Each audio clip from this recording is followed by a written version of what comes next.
बिल्ली एक वृक्ष पे बैठी सुबह सुबह सर्दी के दिन और धूप ले रही थी और नीचे कुत्ता भी बैठा था। कुत्ता झपकी खा रहा था सुबह की धूप। बिल्ली ने पूछा, क्या कर रहे हो? तो उसने आँख खोली। उसने कहा, वर्षा हुई और वर्षा में पानी नहीं गिरा, हड्डियाँ गिरी। हड्डियों की हड्डियाँ, हड्डियाँ ही हड्डियाँ।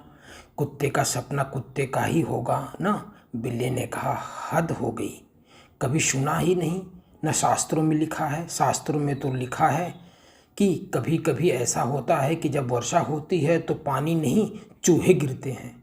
ये हड्डियाँ कभी नहीं सुनी।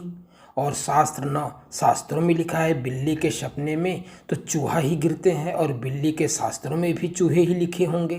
कुत्ते के शास्त्रों में हड्डियाँ लिखी हैं। कुत्ता हंसने लगा। उसने कहा, छोड़ भी, मुझे समझाने चली है। मैं पढ़ा लिखा कुत्ता हूँ, मैंने भी शास्त्र पढ़े हैं, मगर कुत्तों के शास्त्रों के तो कुत्ते जैसा ही शास्त्र होगा ना।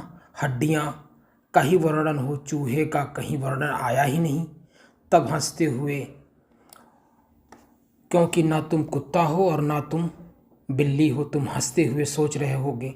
तुम आदमी हो इसलिए तुम हंस रहे हो, क्योंकि तुम्हारे शास्त्रों में कुछ और ही लिखा है।